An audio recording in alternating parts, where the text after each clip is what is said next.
Ready in the control room. All right, guys, stand by in the studio. Stand by in the control room. Ready to fade up on still sword with music. Fade up, play music. All right, ready to fade up on camera 1. Ready to mic and cue him. Fade up, mic and cue him.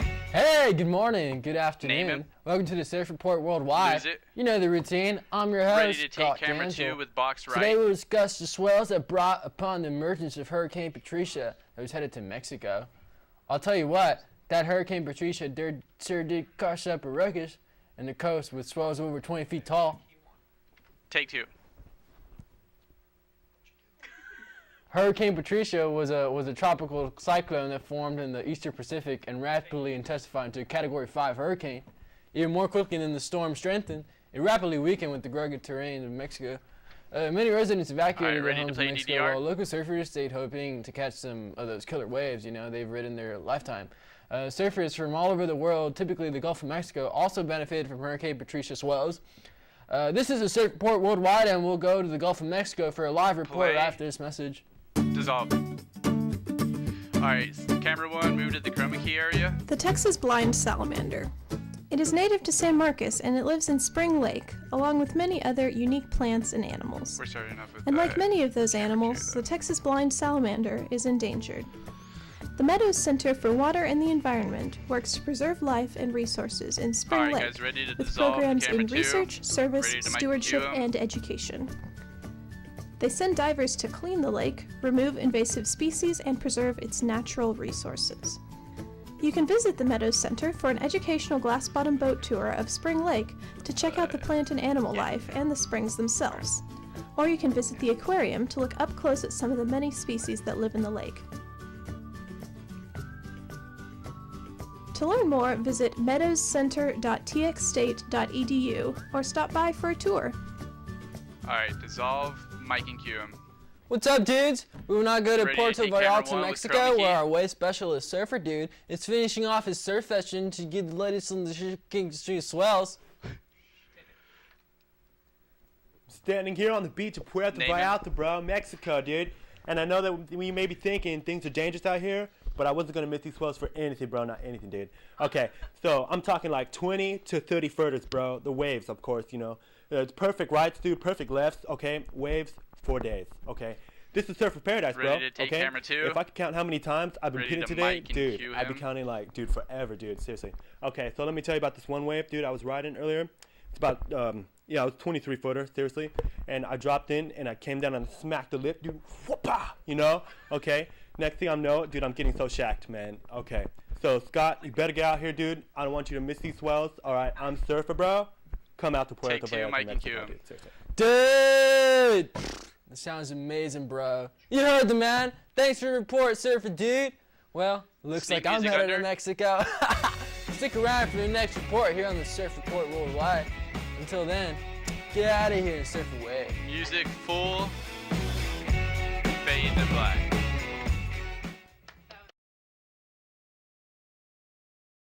The Bobcats hosted the number 6 ranked Houston Cougars in what was the highest attended game ever at Bobcat Stadium. More than 33,000 people attended the game, which was televised on ESPNU. Texas State junior Desiree Alvarez says she was impressed with how many people came out to the game. I think that our season has a positive outlook because we did beat Ohio, and I'm impressed by how many people came out to the game. The Bobcats got off to a slow start in front of the record crowd. At halftime, they were trailing the Cougars 43-3. Despite the lopsided score, some fans were able to see the Bobcats' potential. If they allow that coach to keep going and stuff like that, the players are going to keep going and keep the passion and stuff like that. The final score was 64-3. Next week, the Bobcats face Incarnate Word at home. For Bobcat Update, I'm Brian Binford.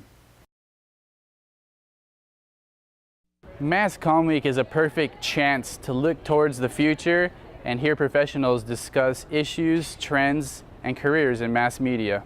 There are 35 plus events at this year's event. Digital media major Hector Cifuentes encourages students to take advantage of MassCom Week. Go into as many panels that interest you. as you can. And don't be afraid to talk to people that are in the panels. That's really one of the main points for mass comm, is to really gain knowledge from these people that are in the field that you want to work in. Some students are able to land internships with the connections they make.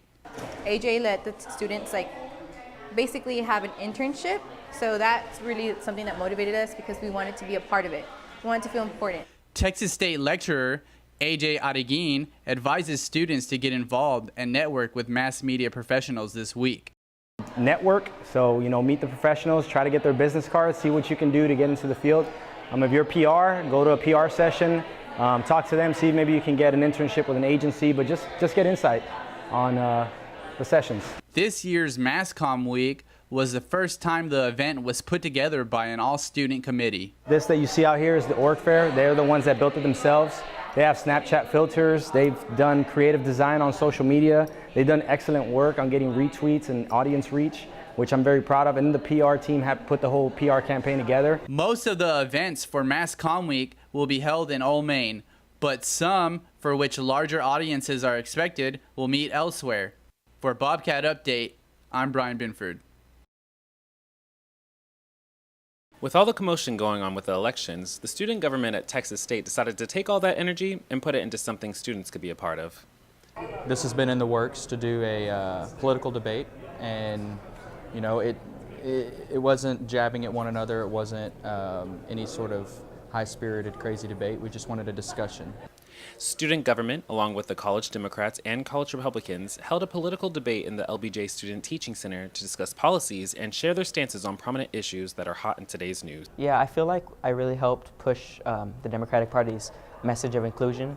I really wanted to stress that, we're a party that believes everyone is equal and everyone can come together and make our country better. So that was my goal, and I feel like I accomplished that.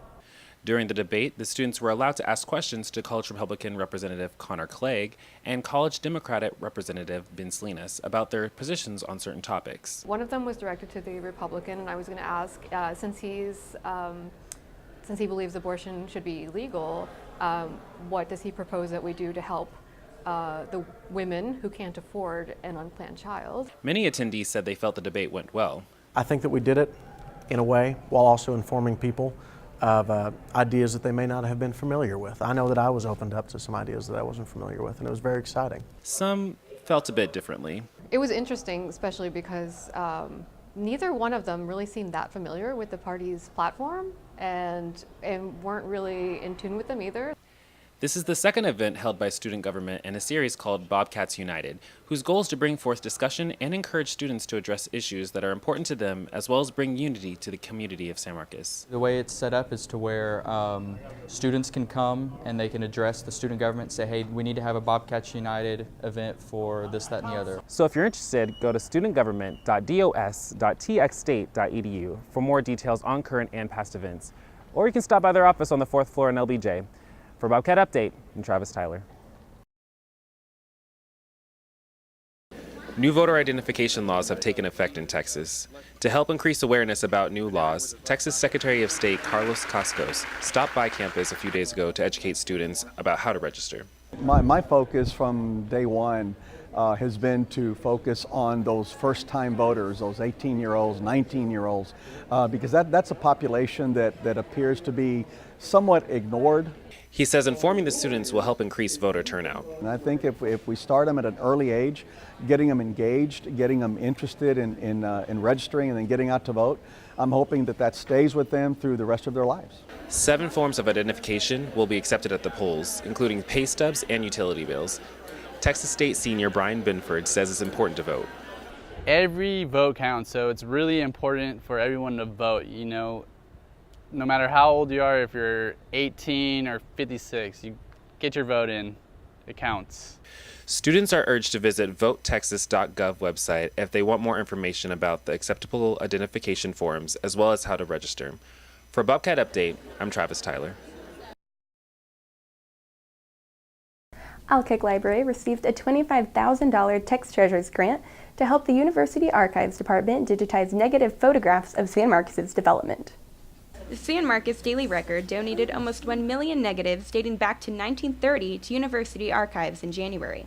Along with Texas State's negatives, there are about 1.5 million negatives to produce. University archivist Chris Toma says this year's focus will be processing the daily records images. Newspapers are wonderful at getting the news out, but preserving and making images available is beyond what their scope is. The grant helped the digital lab build its negative capture stations. The lab is also creating a new, faster scanning method that it will begin testing later this year. Once the project is completed, the digitized images will be available to students and the public on the university's archives Flickr account. And we're hoping to do between 6,000 and 10,000 negatives this year, and then hopefully put those up on our Flickr site. If they're looking for local history, if they're looking for examples perhaps of period clothing, local, sometimes statewide events, will be more available. Viewers will have the opportunity to comment on the pictures and help write history. The images capture St. Marcus's growth from dirt roads through today. These will be additional shots that did not run in the newspaper. So you can see the picture in the newspaper, and then maybe there'll be 10 or more shots that were taken and not used. It will take several years for all the pictures to be available. For Bobcat Update, I'm Angelique Paccioni.